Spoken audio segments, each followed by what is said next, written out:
So நம்ம ரீசெண்டாக வந்து ஒரு 2 வீக்ஸுக்கு முதல்ல நம்மளுடைய ஒரு யூஎஸ் கிளைண்ட்டுக்கு ஒரு 40,000 வர்த்தான ஒரு வேர்ட்ப்ரெஸ் வெப்சைட் ஒன்று வெறும் 5 நாளில் டெவலப் பண்ணி கொடுத்துருந்தோம். அண்ட் அந்த வெப்சைட் டெவலப் பண்ண ப்ராசஸை ஒரு வீடியோவை நான் இந்த சேனல்லையுமே அப்லோட் பண்ணியிருந்தேன். அண்ட் அந்த வீடியோவையும் நிறைய பேர் பார்த்துருந்தீங்க. ஸோ அந்த வெப்சைட் வந்து அந்த கிளைண்ட்டுக்கும் பிடிச்சி போனதால் அவருடைய ஒரு பிஸ்னஸ் பார்ட்னர்கிட்ட நம்மளை பற்றி சொல்லி அவருடைய பார்ட்னருக்கு ஒரு வெப்சைட் டெவலப் பண்ணணுமெண்டு அந்த ப்ராஜெக்டையும் நம்மக்கிட்ட ரீசெண்டாக கொண்டு வந்தார். ஸோ இங்கே ப்ராஜெக்ட் வந்து என்னென்னா, அந்த கிளைண்ட் வந்து ஒரு கோல்ஃப் பிஸ்னஸ் ரன் பண்ணுறாரு. அதாவது சின்ன பிள்ளைகளுக்கு கோச்சிங் பண்ணுறது, டோர்னமெண்ட் நடத்துறது, இது மாதிரியான ஒரு கோல்ஃப் பிஸ்னஸ் வந்து ரன் பண்ணுறாரு. பட் இங்கே பிரச்சனை என்னென்னா, கிளைண்ட் வந்து 2 வெப்சைட்டை வந்து அவரோட பிஸ்னஸ்க்கு யூஸ் பண்ணுறாரு. அதாவது அவருடைய பிஸ்னஸ் டீட்டெயில்ஸ், அவருடைய பிஸ்னஸ் என்னங்கிறதெல்லாம் எக்ஸ்பிளைன் பண்ணுறதுக்கு ஒரு மெயினாக வேர்ட்ப்ரெஸ் வெப்சைட்டோட யூஸ் பண்ணுறாரு. அதோட பேமெண்ட்ஸ்களை வந்து வெப்சைட் மூலமாக எடுக்கிறதுக்காக இன்னொரு செப்பரேட்டான வெப்சைட்டை யூஸ் பண்ணுறாரு. ஸோ இதில் பார்த்தீங்கன்னா அவர் 3 வகையான பேமெண்ட்ஸ் வந்து சார்ஜ் பண்ணுறாரு. அதில் முதலாவது வந்து டிக்கெட் சேல், அதாவது அவருடைய கோல்ஃப் கிளப்பில் வந்து ஏதாவது டோர்னமெண்ட் நடக்குதா இருந்தால் அதுக்குரிய டிக்கெட்ஸை வந்து அவருடைய வெப்சைட் மூலமாக சேல் பண்ணுறாரு. இரண்டாவது வந்து நியூ பிளேயர் ரெஜிஸ்ட்ரேஷன் ஃபீஸ், அதாவது அவருடைய கோல்ஃப் கிளப்பில் போய் நம்ம புதுசாக ஒரு பிளேயை சேர்க்க போகிறோம்னா அதுக்கு அவருடைய ரெஜிஸ்ட்ரேஷன் ஃபீஸை வெப்சைட் மூலமாக சார்ஜ் பண்ணுறாரு. அண்ட் மூணாவது வந்து ஸ்பான்சர்ஷிப் ஃபீஸ், அதாவது அங்கே ஆல்ரெடி படிச்சுட்டு இருக்கிற அந்த கோல்ஃபை பழகிக்கிட்டு இருக்கிற அந்த பிளேயர்ஸை வந்து யாராவது ஒரு ஆளை நம்ம ஸ்பான்சர் பண்ண போகிறோம், அவங்களுடைய பேமெண்ட்ஸ், அவங்களுடைய செலவையெல்லாம் நாம் வந்து ஏற்றுக்க போகிறோம்னா அந்த ஸ்பான்சர்ஷிப் ஃபீஸுமே அவருடைய வெப்சைட் மூலமாக சார்ஜ் பண்ணுறாரு. ஸோ இப்போ நம்மளுக்குரிய டாஸ்க் என்னன்னா, இந்த பேமெண்ட் மெத்தடுக்கு அவர் யூஸ் பண்ணுற வெப்சைட் வந்து கஸ்டம் கோடட்டான வெப்சைட், வேர்ட்ப்ரெஸ் கிடையாது. ஸோ இதில் இருக்கிற அவ்வளோ ஃபங்க்ஷன்ஸையும் இந்த பேமெண்ட் மெத்தட் செய்யலாம் நம்மளுடைய மெயின் வேர்ட்ப்ரெஸ் வெப்சைட்டுக்கு கொண்டு வர வேணும். ஆனால் இது எல்லாத்தையுமே ஒரே ஒரு நாளில் கம்ப்ளீட் பண்ண வேணும். அண்ட் இதற்குரிய பட்ஜெட்டாக கிளைண்ட் வந்து $160 சொன்னார். அதாவது கிட்டத்தட்ட 14,000 இந்தியன் ருபீஸ் ஒரு 50,000 ஸ்ரீலங்கன் ருபீஸ்க்கு வரும். ஸோ இந்த வேலை ஈஸியாக கஷ்டமானு பார்த்தா இதில் இருக்கிற ப்ராடக்ட்ஸை எல்லாம் ஈஸியாக WooCommerce யூஸ் பண்ணி நம்ம ஆட் பண்ணிடலாம். பட் இங்கே இருக்கிற பிரச்சனை என்னன்னா, இந்த நியூ பிளேயர் ரெஜிஸ்ட்ரேஷனும் அதே மாதிரி பிளேயர் ஸ்பான்சர்ஷிப்பும். ஏன்னா இதுக்கு வந்து அவர் ஆல்ரெடியே ஒரு பேக்கேஜ் மாதிரி கொடுத்துருக்காரு. 4 பிளேயரை ரெஜிஸ்டர் பண்ணுறது அல்லது இண்டிவிஜுவல் பிளேயரை ரெஜிஸ்டர் பண்ணுறது என்று சொல்கிற மாதிரி. ஸோ இங்கே பிரச்சனை என்னன்னா, ஒவ்வொரு டைமும் யாராவது அதை செலக்ட் பண்ணுறப்போ அவங்க எத்தனை பிளேயரை செலக்ட் பண்ணாங்களோ அத்தனை பிளேயரை டீட்டெயில்ஸை ஃபில் பண்ணுறதுக்கும் நம்ம ஆப்ஷன்ஸ் கொடுக்க வேணும். ஸோ இது கண்டிப்பாக WooCommerceல சாத்தியமே இல்லை. ஸோ இப்போது இதை எல்லாத்தையும் எப்படி நான் ஒரு நாளில் கம்ப்ளீட் பண்ணி முடிச்சேங்கிறது தான் இந்த வீடியோவில் உங்களோட ஷேர் பண்ண போகிறேன். So let's get started. So இப்போ கிளைண்ட்டுடைய மெயினான வேர்ட்ப்ரெஸ் வெப்சைட்டை பார்த்தோம்னா அதில் அவருடைய பிஸ்னஸ் டீட்டெயில்ஸ் மட்டும்தான் மென்ஷன் பண்ணியிருக்கு. எந்த ஒரு பேமெண்ட் செட்டப்புமே கிடையாது. அண்ட் டொனேஷனுக்காக அவங்க எக்ஸ்டர்னலாக ஒரு ஃபார்ம் யூஸ் பண்ணுறாங்க. ஸோ அது மூலமாகவும் எந்த ஒரு பயனும் கிடையாது. ஸோ இப்போ அவருடைய கஸ்டம் கோடட் வெப்சைட்டை பார்ப்போம். ஸோ இந்த வெப்சைட் தான் நம்ம மெயின் வெப்சைட்டோட கனெக்ட் பண்ண வேணும். பட் கஸ்டம் கோடடாக இருக்கிறதால இதில் நம்ம எந்த ஒரு ஒர்க்கையுமே இந்த வெப்சைட் மூலமாக பண்ண முடியாது. ஸோ இதில் என்ன ஃபீச்சர்ஸ் யூஸ் பண்ணியிருக்காங்கங்கிறத பார்த்துட்டு அதே ஒர்க்கை நம்மளுடைய வேர்ட்ப்ரெஸ் வெப்சைட்டில் செய்ய வேண்டியிருக்கும். ஸோ இப்போது இந்த வெப்சைட்டை செக் பண்ணுறப்போ இதில் மெயினாக ஒரே ஒரு பேஜ் இருக்குது. இரண்டாவது ஒரு ஸ்டோர் இருக்குது இந்த ப்ராடக்ட்ஸை எல்லாம் பர்ச்சேஸ் பண்ணுறதுக்கு ஏற்ற மாதிரி. மூணாவது இந்த பிளேயர் ஸ்பான்சர்ஷிப் இருக்குது. அதாவது யாராவது ஒரு பிளேயரை நம்ம ஸ்பான்சர் பண்ண போகிறோன்னா இதன் மூலமாக பண்ண முடியும். அண்ட் நாலாவதாக நியூ பிளேயர் ரெஜிஸ்ட்ரேஷன் இருக்குது. யாராவது ஒரு சின்ன பிள்ளையை போய் நம்ம அவருடைய கோல்ஃப் கிளப்பில் சேர்க்க போகிறோம் என்று சொன்னால் அதுக்குரிய பேமெண்ட்டும் இதில் இருக்குது. அதோட இந்த வெப்சைட்லேயுமே டொனேட் பண்ணுறதுக்கான ஆப்ஷன் இருக்குது. பட் நம்ம அதில் ஒர்க் பண்ண தேவையில்லை. ஏன்னா ஆல்ரெடி அது நம்மளுடைய மெயின் வெப்சைட்டில் இருக்கிறதால. ஓகே, ஸோ ஃபஸ்ட்டாக இந்த மெயின் பேஜை வந்து நம்ம செய்ய வேணும். ஸோ இது ஈஸி தான். நீங்கள் உங்களுடைய வேர்ட்ப்ரெஸ்ஸில் பேஜஸ்ங்கிற செக்ஷனில் போனீங்கன்னா new பேஜுக்கான ஆப்ஷன் இருக்கும். ஸோ அதை நீங்கள் க்ரியேட் பண்ணதுக்கு பிறகு உங்களுக்கு பிளாங்கான ஒரு பேஜ் வந்துடும்.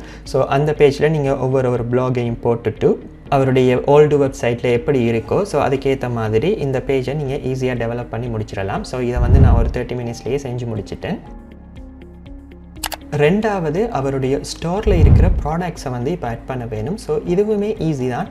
இதில் இருக்கிற இந்த ரேஃபிள் டிக்கெட், விஐபி டிக்கெட் இதெல்லாமே சும்மா ப்ராடக்ட் தான். ஸோ இதையெல்லாம் ஈஸியாக நம்ம WooCommerce மூலமாக ஒவ்வொரு ப்ராடக்டையும் ஆட் பண்ணிவிட்டு அதனுடைய ப்ரைஸையும் அதில் கொடுத்து விட்டிங்கன்னா ஆட்டோமேட்டிக்காக இந்த ப்ராடக்ட்ஸ் எல்லாமே ஆட் ஆகிரும்.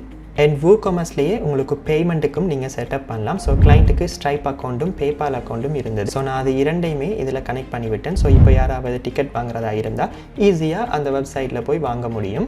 இப்போ அடுத்ததாக இருக்கிறது தான் நம்மளுக்கு இருக்கிற ஒரு பெரிய தலையீடு. இதில் இருக்கிற பிளேயர் ரெஜிஸ்ட்ரேஷன் ஃபீஸ். ஸோ இங்கே நீங்கள் இந்த வெப்சைட்டை பார்த்தீங்கன்னா கிளைண்ட் வந்து ஒரு பேக்கேஜ் மாதிரி யூஸ் பண்ணுறாரு. அதில் ஃபஸ்ட்டாக இருக்கிறது 4 சம் 4 பிளேயரை ஒன்றா சேர்க்குறது, அதே மாதிரி 2 சம் 2 பிளேயர்ஸை ஒன்றா சேர்க்குறது, மற்றது இண்டிவிஜுவல் பிளேயர் தனியாக ஒரு பிளேயர் போய் நீங்கள் சேர்க்க போகிறீங்கன்னா யூஸ் பண்ணுவாங்க.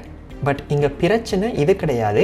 நீங்கள் இதை கிளிக் பண்ணி பார்த்தீங்கன்னா இதுக்குள்ளே அவர் இண்டிவிஜுவல் பிளேயரை செலக்ட் பண்ணால் ஒரு பிளேயர் டீட்டெயில்ஸை மட்டும் ஃபில் பண்ண ஆப்ஷன் கொடுக்கணும். அதுவே 4 சம் 4 பிளேயரை செலக்ட் பண்ணால் 4 பிளேயர் டீட்டெயில்ஸையும் ஃபில் பண்ணுறதுக்கு ஆப்ஷன் கொடுக்கணும். ஸோ இது வந்து WooCommerceல சாத்தியமே கிடையாது. ஸோ இப்போது இதை எப்படி நம்ம சால்வ் பண்ணுறேங்கிறது தான் நம்மளுக்கு இருக்கிற மெயினான டாஸ்க். ஸோ நீங்கள் ஒரு டெவலப்பராக இருந்தீங்கன்னாலும் சரி, அல்லது ஒரு எக்ஸ்பீரியன்ஸ்டான ஒரு கோடராக இருந்தாலும் சரி, உங்களுக்கு இந்த ப்ராப்ளம் சால்விங் ஸ்கில் இல்லைன்னா நீங்கள் ஃப்ரீலான்சிங்கில் மட்டும் இல்லை, எந்த ஒரு கம்பெனியில் கூட நிலைச்சு நிற்க முடியாது. இந்த பிரச்சனைகளை தான் நீங்கள் சால்வ் பண்ண பழகணும். ஸோ நீங்கள் ஒரு சீனியர் டெவலப்பரையோ யாரை பார்த்தீங்கன்னாலும் அவங்களுக்கு இருக்கிற மெயினான அந்த ஸ்கில் வந்து ப்ராப்ளம் சால்விங் ஸ்கில். ஸோ ஒரு ப்ராப்ளம் வரக்க அதை எப்படி சால்வ் பண்ணுறேங்கிறது. ஸோ இங்கே இந்த வெப்சைட்டை நீங்கள் பார்த்தீங்கன்னா இவர் ஒவ்வொரு பேக்கேஜஸாக யூஸ் பண்ணுறாரு.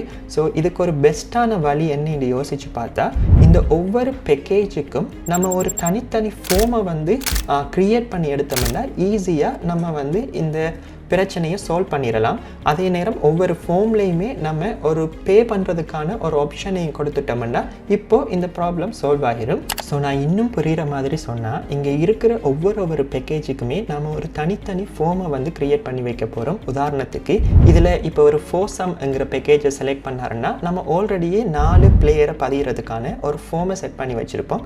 ஸோ அந்த ஃபார்ம்லேயே பே பண்ணுறதுக்கான பேமெண்ட் கேட்வேயும் நம்ம கொடுத்துருப்போம். ஸோ கிளைண்ட்டை வந்து இதை கிளிக் பண்ணுறப்போ அந்த ஃபார்முக்கு ரீடிரெக்ட் பண்ணிவிட்டால் சரி.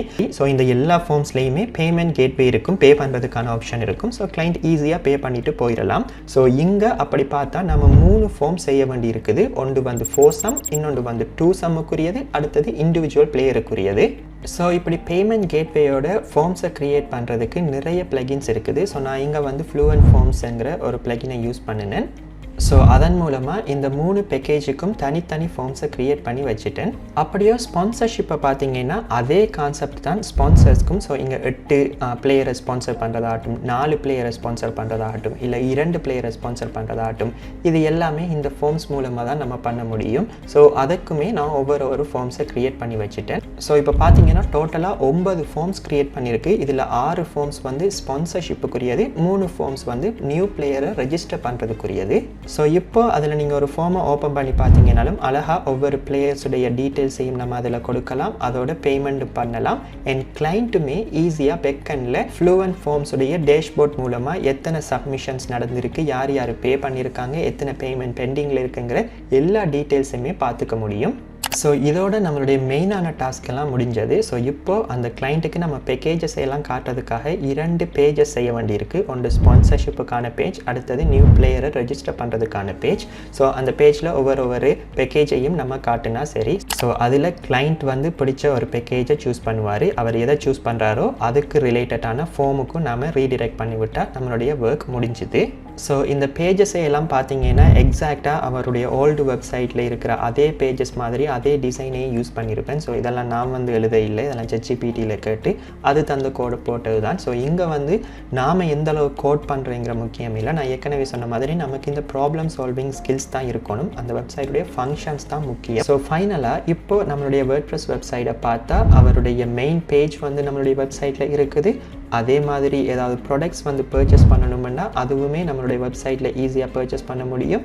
அண்ட் அதோட ஸ்பான்சர்ஷிப்புக்கு தனியாக ஒரு பேஜ் கொடுத்துருக்கோம். அதே மாதிரி நியூ பிளேயரை ரெஜிஸ்டர் பண்ணுறதுக்கும் தனியாக ஒரு பேஜ் கொடுத்துருக்கோம். சொல்லப்போனால் அவருடைய ஓல்டு வெப்சைட்டில் ஸ்டோர் பேஜில் ப்ராடக்ட்ஸையும் ஸ்பான்சர்ஷிப்பையும் கலந்து வச்சுருந்தார். பட் நம்ம இங்கே அதையுமே செப்பரேட் பண்ணி இன்னும் அழகாக அவருக்கு கொடுத்துருக்கோம். ஸோ அவ்வளோதான் இந்த டாஸ்க்கு. ஸோ ஒரு 10 மணித்தியால மாதிரி எனக்கு இந்த வெப்சைட்டை செய்கிறதுக்கு போயிருக்கும். அதோட இந்த ஆர்டர்ஸ் வந்து ஆல்மோஸ்ட் கம்ப்ளீட் ஆகிட்டது. நான் கிளைண்ட்டுக்குமே டெலிவரி பண்ணிட்டேன். என் கிளைண்ட்டுமே ஒரு நல்ல மெசேஜ் வந்து பண்ணியிருந்தார், like I trust you so மச்ங்கிற மாதிரி. ஸோ இதுதான் எங்களோட முக்கியமான விஷயம். நீங்கள் ஒரு ஃப்ரீலான்சிங் வாரீங்களா இருந்தால் freelancing is always built on trust. நீங்கள் எவ்வளவுக்கு கிளைண்ட்டுக்கு நம்பிக்கையை கொடுக்குறீங்களோ அவ்வளவுக்கு உங்களுக்கு கிளைண்ட்ஸ் இருப்பாங்க. ஸோ நான் இது வரைக்கும் ஒரு 500+ கிளைண்ட்ஸோட ஒர்க் பண்ணியிருக்கேன். ஸோ அந்த எல்லா கிளைண்ட்ஸுக்குமே இப்படி நான் ஒரு நம்பிக்கையாக அந்த ஒர்க்கை செஞ்சு கொடுக்குறதுனால தான் ஃப்ரீலான்சிங்கில் நிலைச்சு நிலச்சி நிற்க முடியுது. ஸோ கிட்டத்தட்ட 4 வருஷமாக இந்த ஃப்ரீலான்சிங்கையே ஃபுல் டைமாக செஞ்சுட்ருக்கேன். பட் நீங்கள் யாராவது இந்த ஃப்ரீலான்சிங்கை 2026 ஸ்டார்ட் பண்ணலாமா இல்லை ஆல்ரெடி லேட்டாக யோசிச்சிங்கன்னா ஆக்சுவலாக 2026 is the very best time to start freelancing. ஏன்னா நீங்கள் கூகுளுடைய ஸ்டாட்ஸ்லேயே பார்க்கலாம், இப்போது இந்த ஃப்ரீலான்சிங்குடைய வேர்த் வந்து கிட்டத்தட்ட $8.9 பில்லியன் இருக்குது. பட் இதுவே 2030 அல்லது 31 ஆகும்போது கிட்டத்தட்ட $21.97 பில்லியன் வரைக்கும் போகலாம். ஸோ இதன் மூலமாக நமக்கு தெளிவாகவே தெரியுது இந்த ஃப்ரீலான்சிங் வந்து அப்கமிங் இயர்ஸில் நல்ல வளர்ச்சியை பார்க்க இருக்குது. ஸோ இப்போ நீங்கள் ஸ்டார்ட் பண்ணுறதா இருந்தால் உங்களுக்கு நல்ல ஒரு இம்ப்ரூவ்மெண்ட் அப்கமிங் இயர்ஸில் கிடைக்கும். பட் சேட்லி இதை பற்றி பேசுகிறதுக்கு தமிழில் யாருமே இல்லை அண்ட் யாருமே இதை சரியாக டீச் பண்ணுறதும் கிடையாது. அண்ட் ஒரு சில இன்ஸ்டிடியூட்ஸில் நீங்கள் வந்து ஸ்கில் இல்லாமல் மணி மேக் பண்ணலான்னு பிள்ளையாலாம் டீச் பண்ணுறாங்க. ஸோ நீங்கள் தான் இங்கே கவனமாக இருக்க வேணும். நீங்கள் ஒரு ஃப்ரீலான்சிங்குள்ளே ஃபுல் டைமாக வர போகிறீங்களா இருந்தால் ஸ்கில் இல்லாமல் மணி மேக் பண்ணவே முடியாது. ஒரு 10 orders 20 orders செஞ்சதுக்கு பிறகு உங்களுடைய அக்கௌண்ட் டவுன் ஆகிடும். அதனாடி தான் இதை டீச் பண்ணுறதை ஃபுல் டைம் ஒர்க்காக பண்ணுறாங்க. ஏன்னா ஃப்ரீலான்சிங்கில் அவங்களுக்கு ஆர்டர்ஸ் வராது. ஸோ நீங்கள் இந்த ஃப்ரீலான்சிங்கை கற்றுக்கொள்ளணுமா இருந்தால் நிறைய இங்கிலீஷ் வீடியோ தான் நீங்கள் பார்க்க வேண்டியிருக்கும். ஏன்னா தமிழில் நான் பார்த்த வரைக்கும் யாருமே இதை பற்றி பேசினது கிடையாது. நானுமே இந்த சேனல் மூலமாக என்னால் முடிஞ்ச வரைக்கும் நான் கற்றுக்கிட்ட எக்ஸ்பீரியன்ஸஸை உங்களோட ஷேர் பண்ணுறேன். ஸோ உங்களுக்கு இந்த வீடியோ ஹெல்ப்ஃபுல்லாக இருந்துக்கும்னு நம்புகிறேன். ஸோ உங்களுக்கு இந்த வீடியோ பிடிச்சிருந்தா don't forget to hit the Thums up.